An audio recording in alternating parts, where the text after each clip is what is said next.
The wind was unusually still that morning, the kind of silence that presses against your chest and makes it hard to breathe.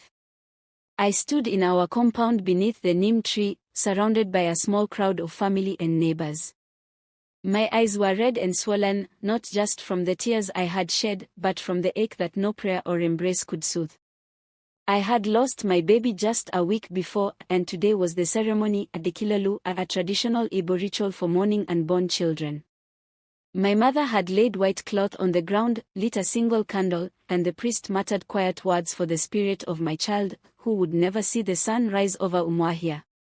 I tried to keep still, to let the ritual cleanse the pain, but then I heard her voice, bright, chirpy, as if she was at a wedding. "I have good news," my sister Ifinanya announced, stepping forward with a proud smile. "We are expecting. I'm 3 months pregnant." There was a hush. Aunties froze with kola nuts in hand. The priest coughed awkwardly. I blinked slowly. My palms went cold. Ifinanya's voice continued, too loud, too cheerful, like she hadn't noticed the air had cracked. I just couldn't keep it in anymore. God works in mysterious ways. One baby leaves, another arrives, she said, resting her hand dramatically on her barely showing belly. I wanted to believe it was cluelessness, not cruelty. But I knew Ifinanya. She had always been the golden child, the one who sparkled at every family gathering, who reminded everyone of her blessings even when others were bleeding. The whispers started around us. My uncle shifted uncomfortably. My father stared at the ground. But my mother just stood still, her jaw tight, her eyes flickering with a storm she couldn't show, not today. I took a deep breath. The tears that threatened to fall again were held back, not by strength, but by a quiet resolve.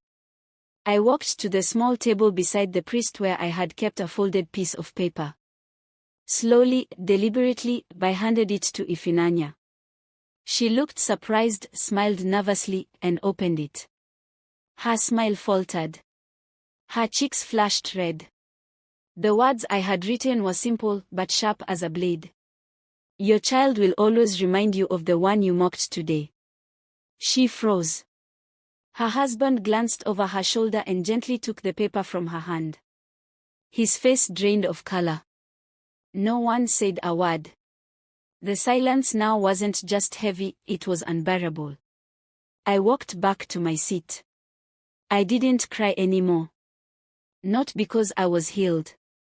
But because pain, once named and shared in silence, sometimes turns to stone. And that was the moment the ceremony ended, not with drums or prayer, but with a truth spoken without sound. The compound was quieter than usual. Even the cicadas seemed to know something unspeakable had happened. Ifinanya hadn't spoken a word since reading the note. Her face was ghostly, her footsteps hesitant. She and her husband left the gathering early without saying goodbye. I sat on the veranda, staring into the dark bush across the backyard, the same place I had once whispered lullabies to my unborn child. My husband, Chijiok, was beside me, his hand resting gently on mine. "You didn't have to write that," he finally said, voice low. "I know," I whispered. "But I had to say something." Chijiok sighed, not in disagreement, but with the weight of understanding. "She's always done things for attention, but this..." He shook his head. "Even the ancestors must be disturbed." The next day, Ifinanya came to see me. Alone. She didn't knock, just stood at the doorway in a long brown dress, her eyes rimmed with redness. I motioned for her to sit. For a while, we said nothing. Only the ceiling fan hummed. "I was trying to lift the mood," she said finally. "I thought maybe good news would soften the sadness." "No," I said plainly. "You wanted the spotlight. Even in my grief." Her lips trembled. "I didn't mean harm." "But you caused it anyway," I replied. "And now every time I see your child, I'll remember mine." I paused. "And every time you see me, you'll remember the day you made a funeral about yourself." Tears rolled down her cheeks now. Real ones. The ones she hadn't expected. I'm sorry, Neka. I really am. I don't know what's wrong with me. I just wanted to feel loved, celebrated again. You could have waited a day, I said softly, not out of anger, but pain. Just one day. She nodded slowly, folding her hands in her lap. Will you ever forgive me? I looked at her. At my sister. My only sister. The girl who used to braid my hair, who held my hand when Papa beat us with his cane, who once gave me her last meat pie in boarding school. I don't know, I said. Forgiveness isn't a switch. She nodded again. Got up. And left. And for the first time in years, I watched my sister walk away without calling her back. 2 years passed. Seasons changed. Wounds faded, but scars remained. I never did attend the naming ceremony of Ifinanya's baby. I couldn't. Not then. The ache was still raw, like the earth beneath a freshly buried seed.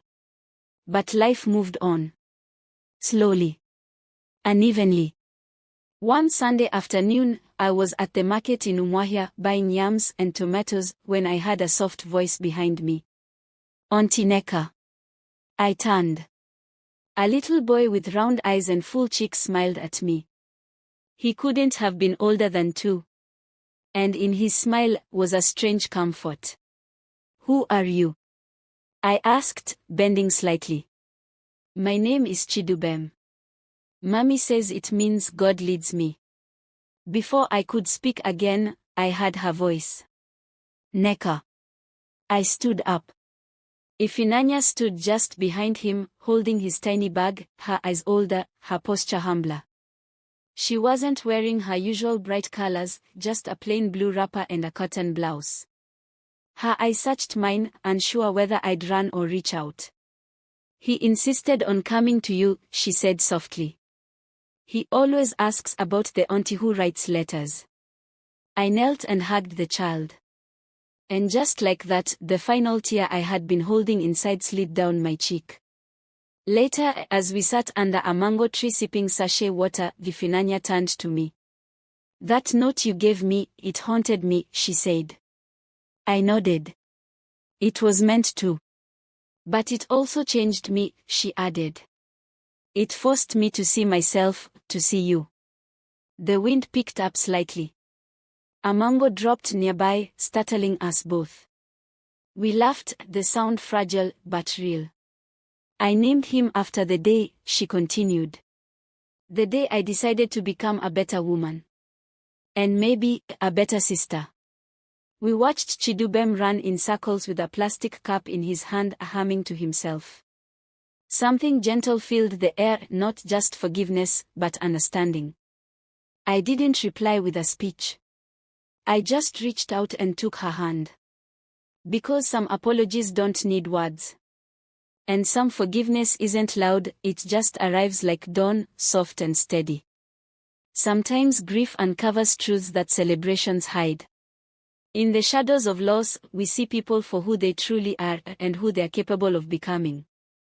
Forgiveness isn't always immediate, but when it comes, it has the power to restore what pride once shattered.